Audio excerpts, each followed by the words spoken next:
Mula sa mga electrifying meet and greets hanggang sa mga di malilimutang games na ginanap dito mismo sa Pinas.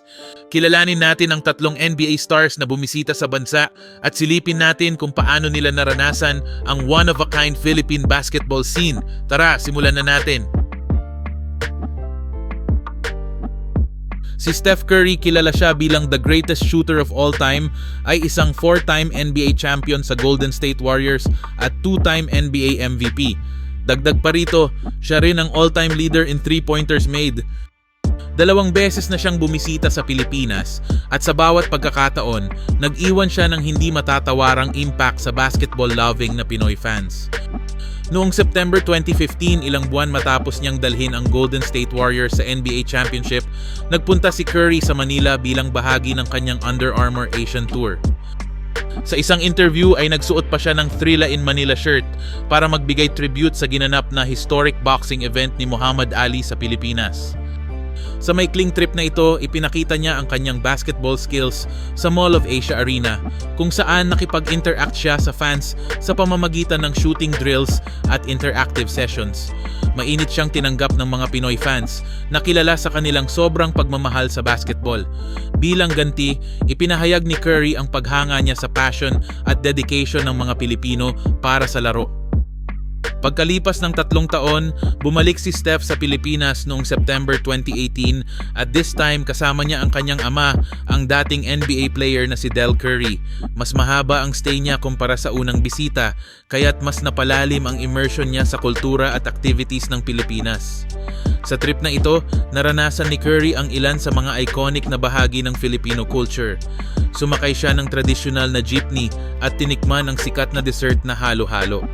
Ang mga activities na ito ay nagbigay daan para mas maging konektado siya sa local customs at traditions. Si Steph Curry ay warmly tinanggap ang Pinoy fans sa pamamagitan ng mga interviews at photo ops. Ang gesture na ito ay nagpakita ng pagiging down-to-earth ni Steph, lalo na't sinigurado niyang makipag-connect sa kanyang mga Filipino supporters na lubos na humanga sa kanya. Pinarangalan din si Curry bilang special guest sa opening ceremony ng 81st season ng University Athletic Association of the Philippines, UAAP, kung saan pinangunahan niya ang Oath of Sportsmanship. Ang presensya niya ay naging inspirasyon sa mga young athletes at nagpakita ng commitment niya sa pagpapalaganap ng basketball sa lahat ng level. Sa bawat pagbisita niya, palaging ipinapahayag ni Stephen Curry ang kanyang taos-pusong pasasalamat sa walang sawang suporta ng Pinoy fans. Napansin niya ang kakaibang energy at enthusiasm na dala ng mga Pilipino pagdating sa basketball at sinabi niya, "There is so much love and support for me from the fans here in the Philippines and I appreciate that sincerely." Dagdag pa niya, gusto niyang bumalik muli sa Pilipinas sa hinaharap.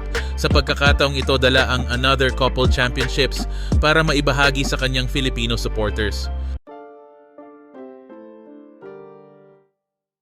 Nang bumisita si Jordan Clarkson sa Pilipinas noong August 7, 2023, hindi ito isang ordinaryong trip para sa isang NBA star. Isa itong heartfelt reunion sa kanyang mga pinagmulan. Bilang isang proud Filipino-American, ang connection ni Clarkson sa Pilipinas ay higit pa sa basketball. Pero hindi lang tungkol sa pakikipagkonekta sa fans ang pagbisita ni Jordan Clarkson. Kasama rin dito ang pag-step niya sa court bilang bahagi ng Gilas Pilipinas sa FIBA World Cup Tournament. Ito ang centerpiece ng pagbisita ni JC, ang participation niya sa tournament na ito na ginawa sa Manila. History in the making ang event na ito bilang siya ang unang kasalukuyang NBA player na nagsuot ng jersey para sa Pilipinas. Bilang kauna-unahang NBA player ng Pilipinas na kumatawan sa Gilas, ang pagbisita ni Jordan Clarkson ay may malaking impact sa fans. Nagdaos ang team ng mga practices at scrimmages bilang paghahanda para sa highly competitive World Cup games. Bilang naturalized player ng team, mahalaga ang papel ni Clarkson sa pagpapalakas ng performance ng grupo at sa pagpapalaganap ng camaraderie sa kanyang mga teammates. Impressive ang dedication niya sa training sessions na labis na hinangaan ng coaching staff at kanyang mga kasamahan. Pinakita niya ang buong commitment niya sa pagrepresenta sa Pilipinas sa world stage sa pamamagitan ng pag-adapt sa team's strategies at pagbigay ng todo sa bawat practice. Punuan ang mga arena at tutok ang mga Pilipino sa live broadcasts at cheer sa bawat beses na hawakan niya ang bola. Naging highly sought after din ang kanyang jersey. Clarkson acknowledged their passion. Hearing the crowd chant and cheer for us, it gives me goosebumps. The support here is unmatched, sabi pa niya. Bukod sa basketball, na-immerse din si JC sa makulay na kultura ng Maynila at ang pagmamahal ng mga Filipino fans. Dumalo siya sa meet and greets, autograph signings, at community events kung saan binigyan niya ng oras ang mga fans na personal na makasama siya. Isa sa mga pinakatumatak na moments ay noong bumisita si Clarkson sa isang barangay basketball court at nakipaglaro ng pick-up games kasama ang mga lokal na bata. Nagbigay si Jordan Clarkson ng t-shirts, basketball shoes at mga autographed basketballs sa mga bata. Bilang karagdagan, isang basketball clinic ang isinagawa kung saan nakibahagi rin ang ibang mga miyembro ng Gilas Pilipinas. Masiglang nagbahagi din siya tungkol sa kanyang makulay na professional career, kung saan nagkaroon siya ng pagkakataong maglaro kasama ang mga NBA icons tulad ng yumaong Lakers legend Kobe Bryant at LeBron James. Kitang-kita ang saya sa mga mukha ng mga bata habang kasama nila sa court, ang isa sa pinakamahusay na basketball players sa mundo.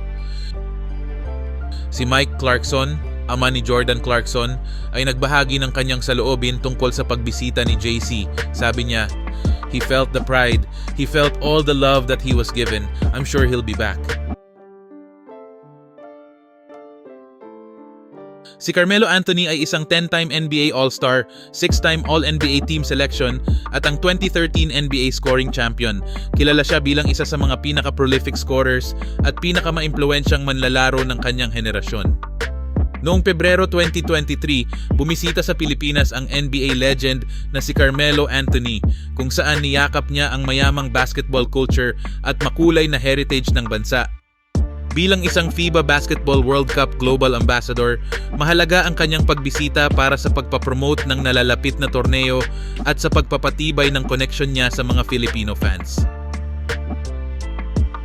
Habang nasa Pilipinas, binisita ni Melo ang ilan sa mga makasaysayang lugar sa Maynila.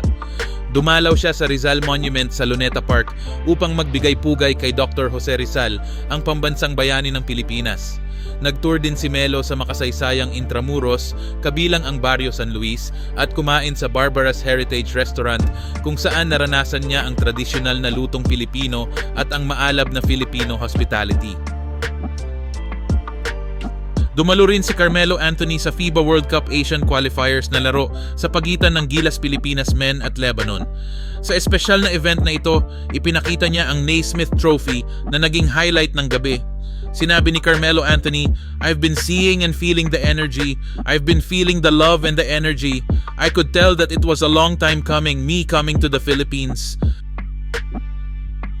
Nag-post din siya sa X at ipinahayag ang kanyang kasiyahan sa kanyang pagbisita sa Maynila, kung saan naranasan niya ang init ng pagtanggap ng mga tao at ang passion ng bansa para sa basketball.